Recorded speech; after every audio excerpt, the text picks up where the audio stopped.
Welcome back.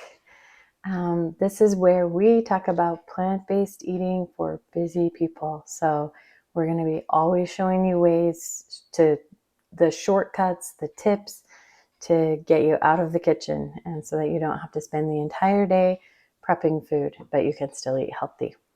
So today we are going to show you the best vegan Alfredo sauce you have ever had. That's what the creator calls it.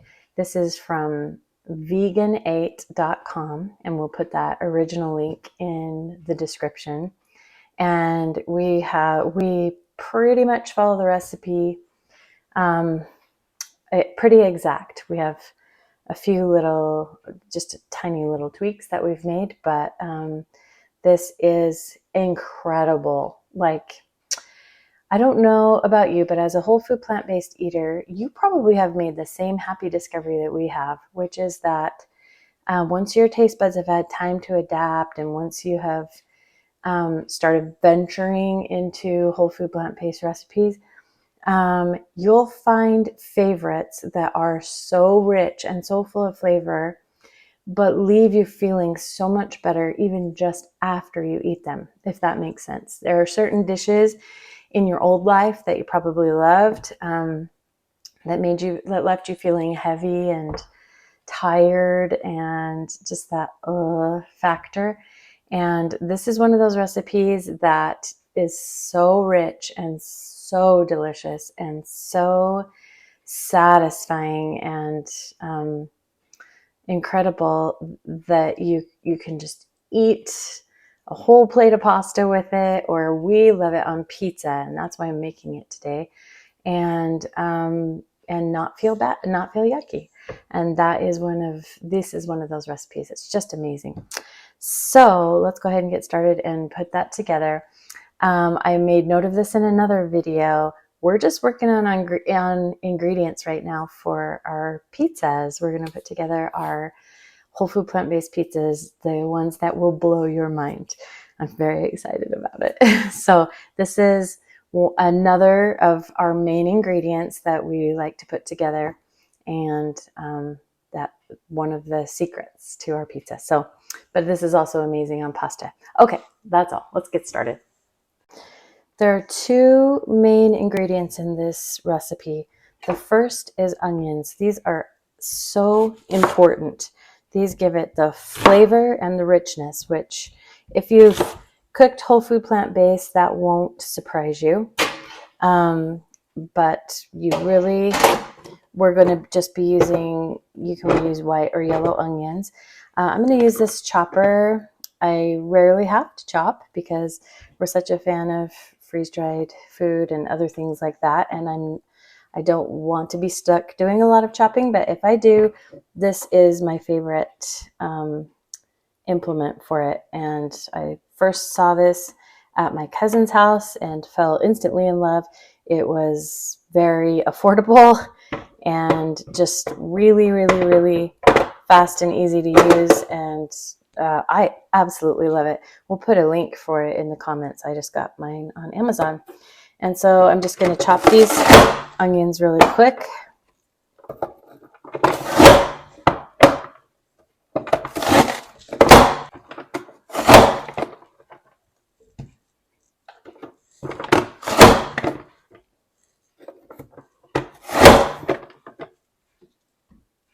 Okay, let's just stop and see if we've got enough. We need exactly 1.5 cups of the onion. So let me check on that. Grab a cup.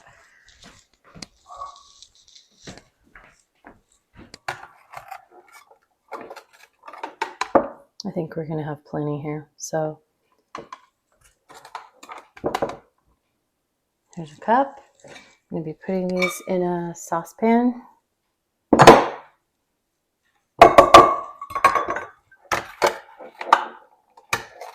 And 1/2. Okay. So we are going to go ahead and to this 1.5 cups of onion, we're going to add some, in our case, we're using vegetarian chicken bouillon, and I've got 2 cups here. We're going to start with 1 cup in the pan. And we're going to go ahead and just simmer that on the stove. Our objective is to cook that down until the onion is translucent and really tender. So I'll put that on the stove and we'll be back. I'm just going to turn this on medium heat and bring it to a boil. Our objective here is to not only cook the onions until tender, but we want to go ahead and boil off all of this liquid. We're going to add some garlic while this is in the pan, but not until we've boiled off the liquid. So this is the bouillon that we like, and we do love it because it's vegetarian and the flavor is amazing. You can also use vegetable broth, just so you know. So I'll bring that to a boil. We'll simmer it at a pretty good pace until the liquid is gone. And then we'll move on to the next step. While that's cooking, we do have a 1/2 cup of cashews soaking in some hot water. So that's going to make them a little bit more tender to blend up, because this is the other main ingredient in the recipe. It gives it that creaminess, and it is delightful. Okay, this has cooked down. You can see by how much we've almost cooked off all of the liquid. At about this stage, we're going to go ahead and add the garlic. So this recipe is a garlic Alfredo sauce. I probably should have mentioned that. So it calls for 4 large cloves of garlic minced, but I of course use the minced garlic in the jar that you keep in the fridge. So, because you know I will always be doing the shortcuts as long as they're still good for us, and this is.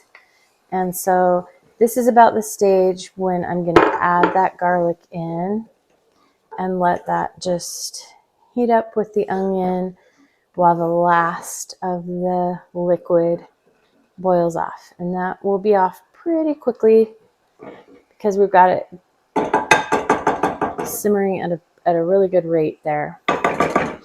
So back in a few to finish this off. Okay, I'm going to call this good. As you can see, there's just a little bit of liquid in there, but hardly any to speak of. So we'll call that good. To finish the sauce, we're just going to use our trusty blender. I love, love, love, love, love my blender. It's a Ninja. I'll put the link for this in the description as well, because we got it on Amazon. I've had it for a few years and I love, love, love it.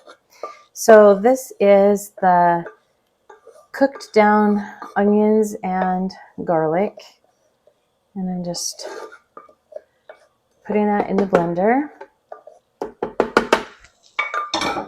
Then we're going to add the other ingredients. So of course we're going to put in the cashews. I went ahead and drained them. There's a few fragments in the bottom because I was at the bottom of the bag of the cashews. So I don't like to waste anything ever. So all those little cashew crumbs are in there too. And then we have salt and pepper, just a 1/2 teaspoon of each. And some nutritional yeast, 2 tablespoons. 1/2 a tablespoon of lemon juice to start. You can add more if you want. Boy, this gives it a good pop. I love, love, love it. And then we have a 1/2 cup left of the chicken broth. And we're going to add just, no. We have a cup left of the chicken broth. We're just going to add 1/2 of that to the blender with the rest. See if I can get this right. Okay, that's about right. You want to start with just half of the remaining cup because you want this to be really thick and creamy. And you can add more broth later if you want it for the consistency. So here we go. And I'll go ahead and blend this up and show you what it's like.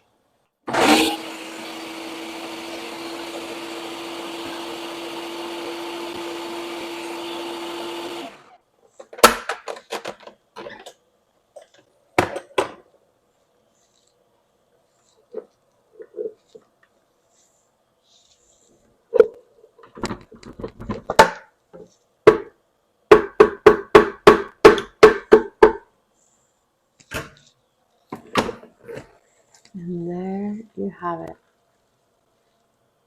Oh, it's good, guys. It is so good. I'm going to let it pour a little bit so you can see the consistency. I can tell we won't need to add any more of the broth. It is just delicious. I'm going to use a spoon to test it.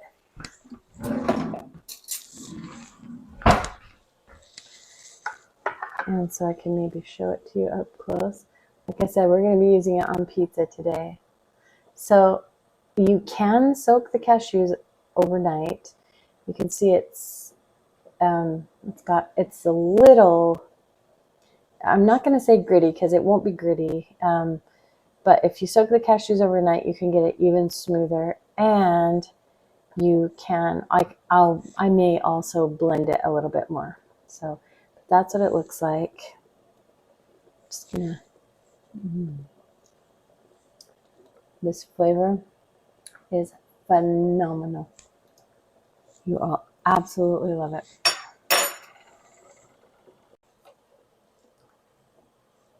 Okay, so I went ahead and blended it for another blend cycle. So that was 2 blend cycles of about probably 45 seconds. And I want to show you the difference in the creaminess. It is smoother. So you can, just the more you blend it, the smoother it will be. So I think you can probably see the difference there. I'm super happy with that. Here, let me just show you on the spoon there how creamy that is. Super happy with that. It's got really the texture of a Parmesan cream sauce or Alfredo sauce, and it is delicious, delicious. Yeah, and that has a less pebbly texture, I guess. Not even pebbly because it's tender. It's just more creamy. That's it, more creamy. So yum, yum, yum, guys. You have got to try this. Oh yeah, let's go ahead and look at it now that we got it blended up better.